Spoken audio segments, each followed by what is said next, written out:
maintenant, j'ai le grand plaisir de vous présenter notre première intervenante, c'est Madame Katharina Zykov-Mani.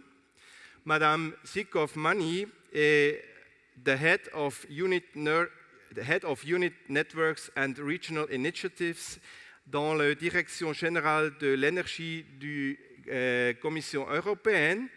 Et Madame Zykov-Mani travaille pour la Commission depuis 20 ans dans différentes fonctions.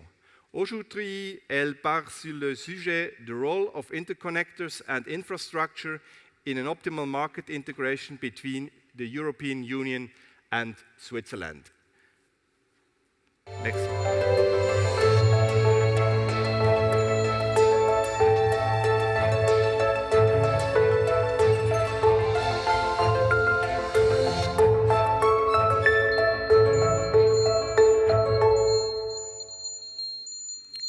Mesdames, Messieurs, c'est un grand honneur d'être ici aujourd'hui dans cette conférence qui a lieu dans un moment parfait et qui aussi a lieu dans une ville magnifique. Pour moi, c'est en fait la 4e fois que je viens à Lucerne, la première fois quand je viens ici pour le travail. Donc, on va voir comment ça se passe. J'ai promis de parler du rôle des interconnexions et l'infrastructure de réseau en Europe et la planification, comment nous planifions le réseau dans l'Union européenne. Mais avant d'entrer dans le sujet d'aujourd'hui, je voudrais juste nous rappeler pourquoi le rôle des réseaux est si important, pourquoi le rôle des réseaux interconnectés est si important. Nous sommes en face d'une transformation de notre système d'énergie, une transformation importante, énorme. Il y a certains qui disent que c'est un changement de paradigme dans la façon que nous produisons, consommons notre énergie. L'accord de Paris, bien entendu, met l'accent sur l'urgence de décarboniser notre système d'énergie et cette transformation doit être bien planifiée pour que nous ayons l'énergie chaque moment quand nous en avons besoin, donc la sécurité d'approvisionnement. Il faut être sûr que notre économie reste compétitive au niveau mondial. Et bien entendu, il faut que la durabilité dans la décarbonisation, mais aussi dans l'environnement local, est bien prise en compte. Donc, il y a l'Union Énergie qui a été mise en place dans l'Union européenne, qui est la politique globale pour assurer qu'en Union européenne, nous allons atteindre les objectifs que nous avons pour 2020, 2030 et même 2050. La façon de traduire la politique globale en pratique, c'est bien entendu à travers la législation, les directives et les règlements, et le paquet d'hiver, comme on l'appelle, qui vient d'être adopté en février dernier, cette année, sur énergie propre à tous les Européens, met en place les règles, met un accent sur le rôle de consommateur qui devient en même temps un producteur et adapte les règles du marché pour pouvoir y intégrer les renouvelables, d'une quantité énorme de renouvelables et efficacité énergie. Ce paquet, pourtant, n'y inclut pas des propositions réglementaires ou législatives sur les réseaux. Pourquoi ça? Il y a 2 bonnes raisons.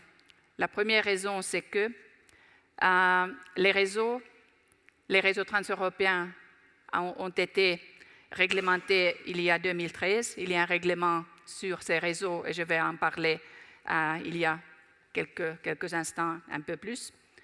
Et la deuxième raison pourquoi ce paquet n'a pas inclus de propositions sur le réseau, c'est aussi que nous sommes en train d'évaluer le cadre actuel pour voir s'il est toujours bon ou bien s'il faut changer certaines choses ou pas.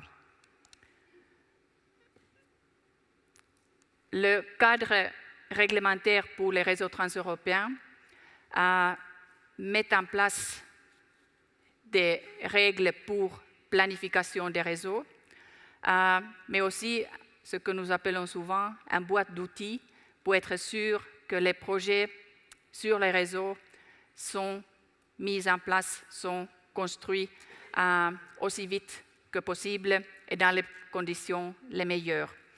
Je vais dire 2-3 mots sur chaque point. Je pense que la nouveauté de ce cadre réglementaire est basée sur comment nous travaillons. La façon de travailler, pour la première fois, est basée sur une coopération régionale qui est introduite dans un règlement. Donc c'est plus qu'une coopération volontaire. La coopération générale dans les groupes régionaux inclut les ministères, inclut les Transmission System Operators, les régulateurs, mais aussi l'industrie et les organisations non gouvernementales. Donc nous avons des groupes régionaux où les nécessités des projets infrastructures sont analysées, discutées, débattues quelquefois, avant qu'une décision soit prise pour décider quels sont les projets les plus importants dont l'Europe a besoin. Et ces projets-là auront le label de projet d'intérêt commun, PIC comme acronyme. Et ce travail se fait chaque 2 ans. Il est basé sur le plan décennal de ENTSO-E, dont nous allons entendre plus cet après-midi. Et ce plan qui couvre tous les membres de ENTSO-E est accompagné pour la première fois depuis 2013 d'une analyse coût-bénéfice qui mesure comment chaque projet contribue à des objectifs que nous avons décidés ensemble sur comment décarboniser notre système. Cette coopération, la décision sur les listes, sur les projets les plus importants, est en cours pour la 3e fois en ce moment que nous parlons. Et la 3e liste des projets d'intérêt commun devrait être adoptée vers la fin de cette année-là. Est-ce que ça vaut la peine pour son projet avoir ce label de projet d'intérêt commun? Il y a des bénéfices, bien entendu, mais il y a aussi quelques obligations. Donc les bénéfices, cette boîte d'outils que je viens de mentionner, a 3 piliers. Le premier concerne les permis nécessaires pour pouvoir commencer la construction, les permis environnementaux, permis incendie, permis de sécurité, etc., qui, avant, prenaient à peu près en moyenne une bonne 12aine d'années. Et la durée était complètement incertaine. Les promoteurs, les TSO étaient frustrés, les populations étaient frustrées aussi, et nous avons mis en place tout d'abord un guichet unique pour tous les projets, et ce guichet unique coordonne toutes les autorités qui sont impliquées dans le processus de permis. Nous avons aussi mis un temps limite, un temps maximum pour que les permis soient octroyés ou bien refusés. Donc il n'y a pas d'automatisme. Et la durée maximale, c'est 3 ans et demi. Et cela inclut aussi bien la partie des études, la partie analyse environnementale, etc., et la procédure administrative d'octroyer le permis. Donc, d'une moyenne d'une douzaine d'années à 3 ans et demi, c'est une amélioration radicale.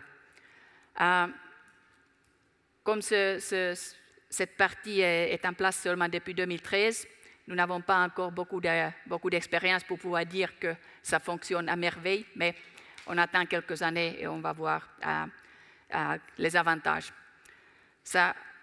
Mais il y a aussi une contrepartie.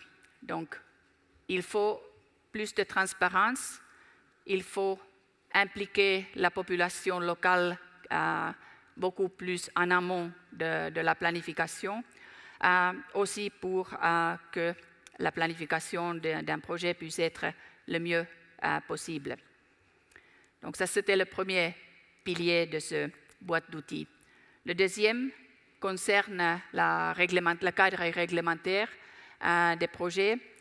Et je vais juste mentionner ce qui s'appelle le Cross-Border Coastal Location, qui permet de partager les coûts des projets selon les bénéfices.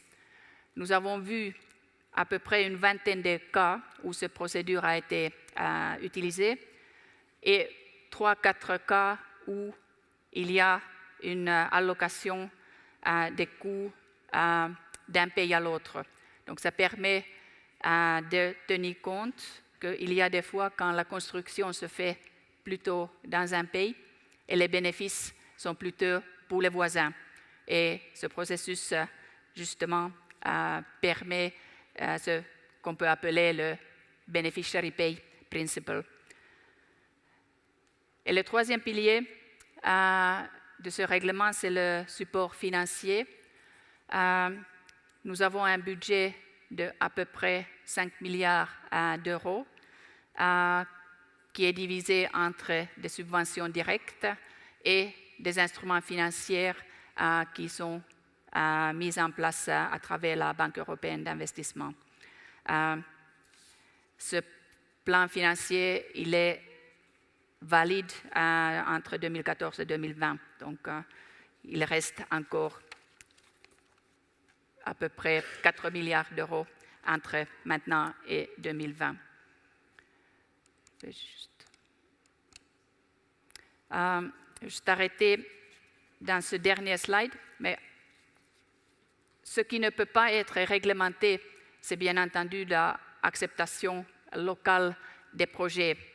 Nous voyons partout en Europe souvent une opposition dès que les promoteurs commencent à planifier, discuter le projet avec les populations concernées. L'acceptance ne peut pas être réglementée, ça c'est clair, même si nous voulions peut-être, mais ce n'est pas possible. Et c'est pour ça que nous avons aussi mis en place et nous travaillons activement avec les organisations non gouvernementales pour discuter, pour créer une meilleure compréhension sur pourquoi nous avons besoin des réseaux. Nous travaillons étroitement avec Renewables Grids Initiative. Swissgrid fait partie de cette initiative qui a fait un travail remarquable pour avoir les deux côtés de décarbonisation et le besoin des réseaux et les constructeurs des réseaux pour avancer la question d'acceptance. Nous continuons à travailler énormément sur ce domaine. Nous avons un projet en cours en ce moment même qui vise à créer des outils que les Transmission System Operators peuvent utiliser dans le travail sur le ground. Mais je vais m'arrêter ici avec ce slide qui présente les groupes régionaux dans le réseau transeuropéen. Je pense que ces cartes que nous voyons là montrent clairement la relation étroite, intime entre l'Union européenne et la Suisse. Nous ne pouvons pas ne pas travailler ensemble, c'est clair. En plus, comme nous avons une seule planète Terre, nous devons travailler ensemble pour la décarbonisation. Nous avons aujourd'hui, parmi les projets d'intérêt commun, 108 projets électricité. 2 concernent la Suisse, un seul concerne Swissgrid. Mais comme j'ai dit, nous avons le processus pour préparer la 3e liste de projets d'intérêt en cours et nous allons voir d'ici fin d'année combien de projets qui concernent directement Swissgrid seront pris en compte. Je vous remercie de votre attention.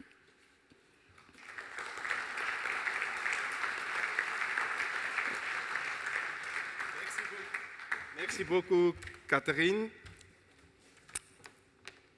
Merci pour cette présentation très informative et très intéressante.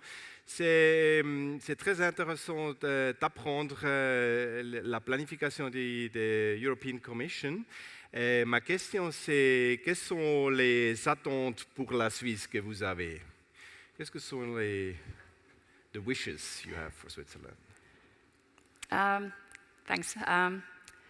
Je pense que la carte que j'ai laissée devant nous donne la réponse, implicitement au moins. La Suisse est au centre et au milieu de l'Union européenne. L'électricité doit être transportée de nord au sud, de l'est et ouest et vice-versa. Et la Suisse est au milieu. Il faut soit qu'on travaille étroitement ensemble, pas seulement sur les réseaux, mais aussi les règles qui gèrent l'utilisation des réseaux. Pour moi, c'est une évidence. Il n'y a pas de doute. Et Swissgrid, déjà, fait partie de nos groupes régionaux. Et il faut qu'on continue à discuter ensemble, voir ensemble comment améliorer la collaboration. Et vous êtes content avec le travail de Swissgrid? Il y a quelque chose qu'il peut faire mieux? Non. Je pense que la collaboration avec Swissgrid est tout à fait bonne. OK. Alors, vous êtes optimiste qu'on doit moderniser le réseau dans le temps nécessaire en Europe? C'est quelque chose que vous êtes optimiste ou qu'est-ce que vous pensez de ça? Je suis toujours optimiste.